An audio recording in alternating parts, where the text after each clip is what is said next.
Achieved with CryEngine.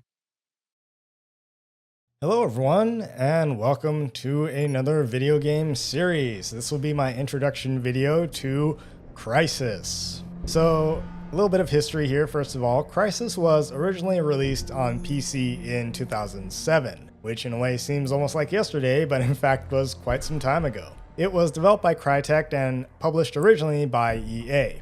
In many ways, Crysis does function as a spiritual successor to Crytek's earlier game Far Cry, and it similarly pushed the boundaries of PC gaming at the time. In fact, at the time of its release, there was reputedly no PC powerful enough on the consumer market that could run Crysis at its highest settings. And for around a decade, it was still used as a PC benchmarking tool, and it literally gave rise to the famous meme, "But can it run Crysis?" for being so taxing on even high-end gaming PCs.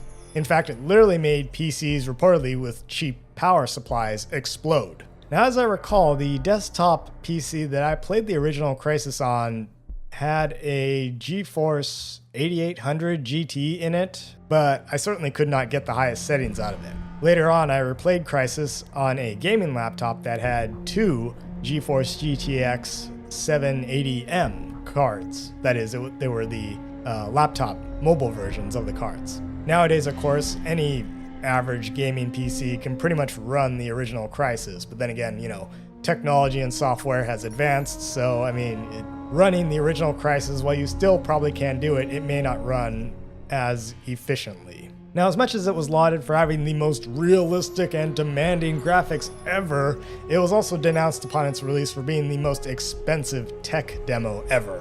That is, the only people who could play Crysis at that time on decent graphical settings had some Uber PC from outer space. Additionally, some also derided the game as being a somewhat mediocre shooter. However, to be honest, I have to disagree. At the time of its release, Call of Duty was all the rage, but I think that, unlike Call of Duty, Crysis takes a far different approach as a first-person shooter. Instead of the fast twitch reflexes and 360 no-scopes and all that of Call of Duty, Crysis instead features a more expansive and open-ended level design that accommodates a variety of playstyles, from brute force to stealth. For these reasons, I personally feel that Crysis, graphical considerations aside, is actually a superior shooter, at least in terms of replayability.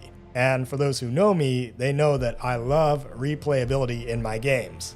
Now, I've played Call of Duty, back in the day, Modern Warfare 1 and 2 and so on and so forth, but to me, Call of Duty is just rote memorization. The enemies are always going to appear here and there and wherever, right? There's not a lot of differences. The maps really are not that big, and it's very, very streamlined. So yeah, people who like speedrun Call of Duty, they know where the enemies are going to appear and all that. So, that being said, I will say that what we're going to play here, or what we're going to start playing here, is not the original Crysis. It is in fact the remastered version. Saber Interactive was contracted to do a remaster of the Crysis series, and Crysis 1, the remastered version, was released in 2020 for the consoles. It was followed up by the remasters of Crysis 2 and 3, and the three games were ultimately released as a combined trilogy the following year. Now, these somewhat flew under my radar. I remember seeing some news about it, some YouTube video or articles or something about it a little while ago, but it just flew under my radar, and I'm like, wait, Crysis was remastered? I'm like, oh yeah, that's right. Now, that said, this remastered Crysis 1 is not the original Crysis. It is based on the PS3, Xbox 360 console versions of the game. Now, by and large, they pretty much just boosted up the graphics of the game. So I bought the trilogy on Steam, and that's what we're going to play through here. So my plan is to play these three games, Crysis 1, 2, and 3, as well as the expansion game, Crysis Warhead, which I still have the actual physical disc for, and I'm going to see if that can still run, at least on my current system. So hopefully I'm going to be doing Crysis 1 Remastered, and then Crysis Warhead, and then 2 and 3. But if I can't do Crysis Warhead, then I can't.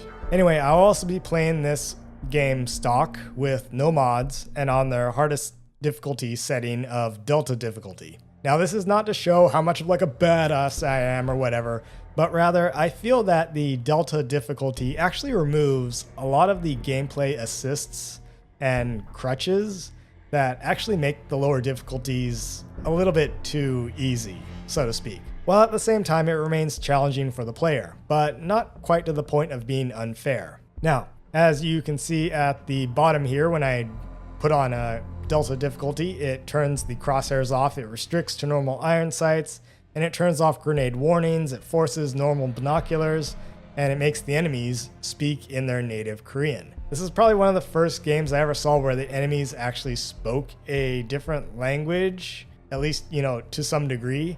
So unless you speak Korean, which I do not, or understand it, then you'll have to guess what they're saying. Now, from my understanding, a lot of what the Korean they're speaking is real simple. It's like, he's over there, or get him, or there he is, or something like that. And yeah, it's not terribly well pronounced, but hey, it's there. Now, naturally, of course, at the highest difficulty setting, the AI is quicker to react and more accurate, and not to mention that you take damage more quickly.